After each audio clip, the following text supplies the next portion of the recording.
அனைவருக்கும் வணக்கம். தேய்பிறை பஞ்சமி தினத்தன்று வராகி அம்மனுக்கு இந்த ஒரு தீபம் ஏற்றி வைத்து வழிபாடு செய்து பாருங்கள். வேலை கிடைக்கும். வேலையில் இருக்கிற பிரச்சனைகள் தீரும். வேலையில் பார்த்திங்க அப்படின்னா கொஞ்சம் ப்ரெஷராக இருக்குது, நிறைய பிரச்சனைகள் தராங்க. அப்படி இருந்தாலும் இந்த வழிபாடு செய்து பாருங்கள். அந்த தொல்லைகள் எல்லாமே நீங்கும். உங்களுக்கு எந்த வேலை செய்தாலும் அந்த வேலையில் பிரச்சனை, சிக்கல், இல்லை வேலைக்கு போகவே பிடிக்க மாட்டேங்குது அப்படிங்கிற மனநிலை அப்படி இருக்குது அப்படின்னா நீங்கள் வராகி அன்னையை மனசில் பிரார்த்தனை பண்ணிவிட்டு இந்த தீபம் ஏற்றி வைத்து பாருங்கமே, உங்களுக்கு அந்த பிரச்சனை எல்லாமே விலகும். ஞாயிற்றுக்கிழமை அன்று இரவு 8 மணிலேருந்து 9 மணிக்கு இந்த வழிபாடு செய்து பாருங்கள். ஞாயிற்றுக்கிழமை முழுவதும் நமக்கு பஞ்சமி திதி இருக்கின்றது. வழிபாடு பூஜை செய்ய வேண்டிய நேரம் இரவு 9 மணி வரை நீங்கள் தாராளமாக வழிபாடு செய்து கொள்ளலாம். புதிதாக வேலை கிடைப்பதற்காகவும் வேலையில் இருக்கிற பிரச்சனை தீர்வதற்காகவும் இந்த ஒரு தீபம் ஏற்றி பாருங்கள். வராகியம்மனுடைய படமோ சிலையோ நல்லா அலங்காரம் செய்துட்டு உங்ககிட்ட இருக்கிற பூக்களெல்லாம் அலங்காரம் செய்துக்கோங்க. ஒரு அரச இலை எடுத்துக்கோங்க, கொஞ்சம் கோதுமை எடுத்துக்கோங்க. இது இரண்டுமே முக்கியம் தேவைப்படும். ஒரு தாம்பலத்தட்டு எடுத்துக்கோங்க. அப்படி இல்லைன்னா நீங்கள் வாழை இலையை எடுத்துக்கொள்ளலாம், ரொம்ப சிறப்பானது. தாம்பலத்தட்டு எடுத்தீங்க அப்படின்னா மஞ்சள் குங்குமம் ஒரு 5 மஞ்சள் குங்குமம் போட்டு வச்சுக்கோங்க. அதில் கோதுமையை பரப்பிக்கோங்க. பரப்பிட்டு ஒரு அரச இலை எடுத்துக்கோங்க. அரச இலை இல்லை கிடைக்கல அப்படி இருப்பவர்கள் மட்டும் நீங்கள் வெற்றிலை எடுத்துக்கோங்க, அல்லது செம்பருத்தி இலை கூட எடுத்துக்கோங்க. ஒரு இலை எடுத்தால் கூட போதும். அரச இலை கிடைச்சது அப்படின்னா ரொம்ப சிறப்பாக இருக்கும்.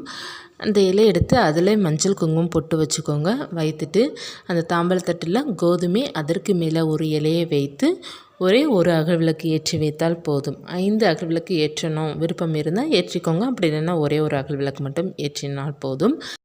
சிவப்பு திரி கிடைச்சது அப்படின்னா சிவப்பு திரி போட்டு தீபம் ஏற்றலாம். அப்படி இல்லாத பட்சத்தில் நீங்கள் பஞ்சு திரி போட்டு கூட தீபம் ஏற்றிக்கொள்ளலாம். நல்லெண்ணெய் அல்லது நெய் ஊற்றி பயன்படுத்தி தீபம் ஏற்றி வைத்து வழிபாடு செய்து பாருங்கள்.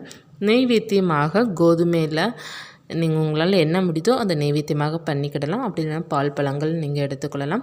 கோதுமை தோசை கூட பண்ணலாம், அல்லது சப்பாத்தி கூட நம்ம வைக்கலாம், நெய்வேத்தியமாக வைக்கலாம். வைத்து வழிபாடு செய்வது நமக்கு இந்த ஞாயிற்றுக்கிழமை அன்று பார்த்திங்கன்னா சூரியனோட அருளும் நமக்கு கிடைக்கும். ரொம்ப நல்ல ஒரு பலனை கொடுக்கும். செய்து பாருங்கள். நெய்வேத்தியம் எதுவுமே வைக்க முடியல அப்படின்னா கூட நீங்கள் ஒரு டம்ளர் தண்ணி வைத்தால் கூட போதும். அம்பாளுடைய அனுகிரகம் உங்களுக்கு பரிபூர்ணமாக கிடைக்கும். இந்த நாளன்று வேலை கிடைக்கணும் அப்படி இருப்பவர்கள் நிச்சயமாக இந்த தீபம் ஏற்றி வைத்து வழிபாடு செய்யுங்க. கட்டாயமாக வராகி அன்னை அருளால் பிரச்சனைகள் தீரும். வேலையில் இருக்கிற பிரச்சனை தீரும். புதிதாக வேலையை ட்ரை பண்ணிகிட்ருக்கிறவர்களுக்கும் வேலை கிடைக்கும். நம்பிக்கையுடன் செய்து பாருங்கள். வராகி அன்னை வழிபாடு செய்யும் பக்தர்கள் உங்களுக்கு என்ன தேவையோ அதற்கேற்றபோல் நீங்கள் தீபம் ஏற்றி வைத்து கூட நீங்கள் வழிபாடு செய்யலாம். கடன் பிரச்சனை இருப்பவர்கள் தேங்காய் தீபம் ஏற்றி வைத்து வழிபாடு செய்யலாம். அல்லது நார்மலாக நம்ம வெற்றிலை வைத்து தீபம் ஏற்றி வைத்து வழிபாடு செய்யும்போது சொந்த வீடு அமையும். எல்லாமே நமக்கு நினச்சது நடக்கும். கண் திருஷ்டி பிரச்சனை போவதற்காக, கடன் தொல்லை நீங்குவதற்காக கிராம்பு தீபம் ஏற்றி வைத்து வழிபாடு செய்யலாம். உங்களால் எந்த தீபம் ஏற்ற முடியுதோ அதை மனமுருகி பிரார்த்தனை பண்ணி நீங்கள் தீபம் ஏற்றி வைத்து பாருங்கள். வராகி அன்னை அருளால் உங்கள் வாழ்க்கையில் மென்மேலும் உயரும் வெற்றி கிடைக்கும். இந்த பதிவு உங்களுக்கு உபயோகமாக இருக்கும்னு நினைக்கிறேன். மந்திரங்கள் பார்த்திங்க அப்படின்னா வராகியம்மனுடைய நாமம் அல்லது காயத்ரி மந்திரம் அல்லது 12 நாமம் இருக்கும் பார்த்திங்களா, அதை கூட நீங்கள் சொல்லலாம். சொல்லி சிவப்பு நிற குங்குமத்தால் அர்ச்சனை பண்ணலாம், அல்லது செவ்வரளி மலர் அல்லது செம்பருத்தி மலர், இந்த 3ல் உங்களுக்கு என்ன கிடைக்குதோ அதை வைத்து நீங்கள் அர்ச்சனை செய்து வழிபாடு செய்யலாம். ரொம்ப சிறந்த ஒரு மாற்றத்தை கொடுக்கும். நினைத்த காரியம் உங்களுக்கு நினைத்தபடியே நமக்கு செயல்படும். வராகி அன்னைக்கு பக்கத்தில் ஆலயம் இருக்குன்னா போயிட்டு வருவது மிகவும் விசேஷமான பலன்களை கொடுக்கும். இல்லை கோயில் பக்கத்தில் இல்லை அப்படி இருப்பவர்கள் மட்டும் நீங்கள் வீட்டிலே இருந்தபடி எளிமையான முறையில் வழிபாடு செய்யலாம். வராகி அம்மன் வழிபாடு எப்படி வழிபாடு செய்யணும், திதி நேரம் எவ்வளோ நேரம் இருக்குது அப்படிங்கிற பதிவு நான் கொடுத்துருக்குறேன். அந்த பதிவு நான் டிஸ்கிரிப்ஷனில் கொடுக்குறேன்.